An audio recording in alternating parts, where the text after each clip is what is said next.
एक चीज मैंने पक्की देखी है कि जिंदगी में तरक्की की वजह, हम जैसे खोटे सिक्के चलने की वजह वालिदैन की दुआएं हैं। अगर पेरेंट्स की दुआएं आपके साथ है तो आप अस्सलाम वालेकुम नाज़रीन, कैसे हैं आप? उम्मीद करती हूँ कि आप लोग खैरियत से होंगे।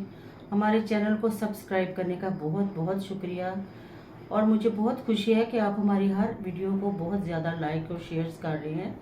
और हम भी आपको ऐसी शख्सियत के साथ मिलवाते हैं जिन्होंने ज़िंदगी में बहुत कठिन मराहल से गुजर कर अपने आप को इस मुआशरे में बहुत कामयाबी। तो नाज़रीन, अब मैं आपको अपनी कौम के इस बहादुर बच्चे से मिलवाती हूँ और वो अपनी ज़ुबानी आपको बताएगा कि उसने कैसे इस मरहले तक अपने आप को पहुँचाया और अपने वालिदैन की मेहनत और लगन और सब चीज़ों का रिटर्न किया। तो अब आप वकास की ज़ुबानी सुनिएगा।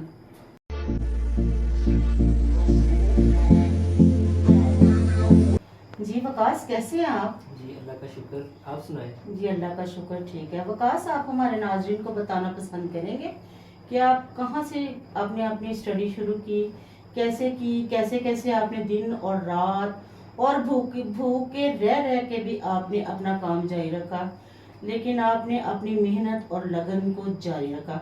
आप तकरीबन सब चीज़ें आप तफसील से हमारे नाज़रीन को बताएंगे। जी बहुत शुक्रिया कि आपने हमें दावत दी। और नाज़रीन, मैं बताना चाहता हूँ कि कैसे मैंने अपनी जर्नी को स्टार्ट किया। सबसे पहले मैट्रिक मैंने रिहाड़ी से की और इसके बाद एफएससी प्री मेडिकल मैं बूढ़ेवाला स्पिरिट कॉलेज से की मैंने। जैसे ही मेरी एफएससी कंप्लीट हुई तो मेरे वाला साहब महकमा हेल्थ से रिटायर हो गए। तो फिर मैंने यूनिवर्सिटी में एडमिशन लेना था, मार्क्स कम थे। जैसे कि आपको पता है कि पाकिस्तानी जो किसी भी यूनिवर्सिटी में आपको एडमिशन लेना हो तो उसके लिए बहुत हाई मेरिट होता है। तो वहाँ पे मैंने एक प्राइवेट यूनिवर्सिटी में एडमिशन ले लिया। Doctor of medical lab sciences मेरे डिपार्टमेंट का नाम था, जो कि बहुत अच्छा डिपार्टमेंट था। लेकिन उस यूनिवर्सिटी में पहुँचने के लिए, रहने के लिए मुझे अखराजात जो थे वो अफोर्डेबल नहीं थे उस वक्त।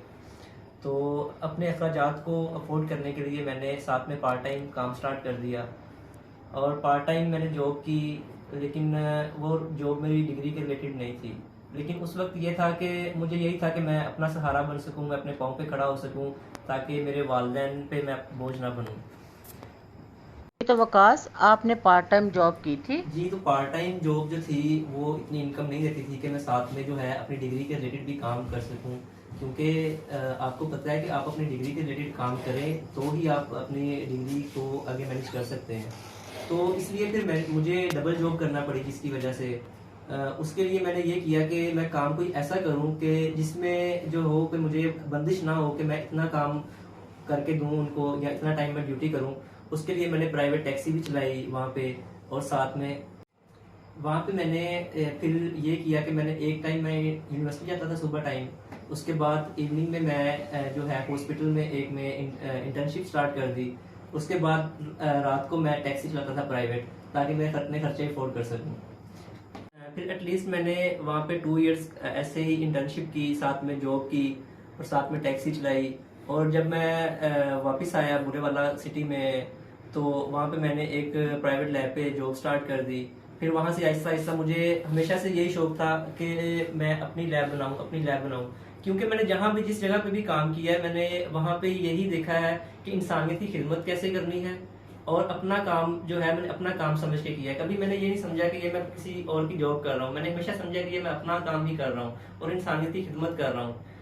कभी मुझ में पैसे कमाने की लालच नहीं आई, क्योंकि मैं इन स्टेज से गुजरा हूँ कि मुझे पता है कि एक वक्त ऐसा भी था कि मेरे पास खाना खाने के पैसे नहीं होते थे। मुझे ये होता था कि मैं खाना खाऊं, यूनिवर्सिटी जाऊं, अपने अखराजात पूरे करूं, कुछ समझ नहीं आती थी। और अल्लाह का शुक्र है कि अल्लाह का बहुत बहुत लाख लाख शुक्र है कि अल्लाह ने इस वक्त से गुजारा मुझे। अल्लाह ने मुझे इस काबिल किया है कि जो लड़के मेरे पास अब काम कर रहे हैं और मैं उनकी फ़ी भी दे रहा हूँ, साथ में उनको पढ़ा भी रहा हूँ। और मुझे लगता है कि जो तालीम है ये हर बच्चे के लिए।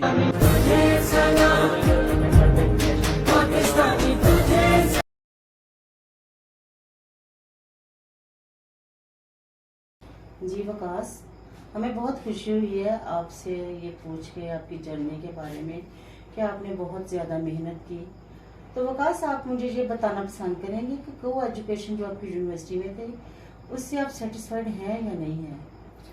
जी, को एजुकेशन के हवाले से मेरा तो कहना ये है कि देखें, बाद में भी बच्चों ने फील्ड में जब काम करना है वहाँ पे भी आपको हर तरह के मर्द, हर तरह की औरतें के साथ फेस करना पड़ता है। ठीक है, को एजुकेशन आपको यही सिखाता है कि कैसे आपने किसी लड़की के साथ या किसी औरत के साथ कैसे बात करनी है, कैसे आपने उनके साथ रिलेशन बिल्ड करना है, एक अच्छा रिलेशन बिल्ड करना है, और कैसे आपने इस काम को लेके आगे चलना है। और जहाँ पे जाहिर सी बात है कि जहाँ पे कुछ अच्छी चीज़ें होती हैं वहाँ पे बुरी चीज़ें भी होती हैं। और मेरी आप सबसे भी रिक्वेस्ट है कि जो भी व्यूअर्स देख रहे हैं आपके चैनल के थ्रू, मेरी उनसे एक हम्बल रिक्वेस्ट है कि जो बच्चे गरीब हैं, जो नहीं अफोर्ड कर सकते और वो ज़रूरतमंद हैं, और आपको चाहिए कि आप उनका खर्चा बर्दाश्त करें और उनको तालीम से दूर ना करें, क्योंकि तालीम बहुत ज़रूरी है हर बच्चे के लिए। मैंने अक्सर देखा है कि छोटे छोटे बच्चे काम कर रहे होते हैं होटलों पे, बाज़ारों में, दुकानों पे। अब हम आपसे इजाज़त चाहते हैं। आपसे गुजारिश है कि कौम के इन बहादुर बेटों को और बेटियों को आप काइंडली बहुत ज़्यादा हौसला अफजाई इनकी बुलंद करें, इनको सब्सक्राइब करें और इनकी हौसला अफजाई में बहुत ज़्यादा बढ़ चढ़ के हिस्सा लें। और इसी बात के साथ मैं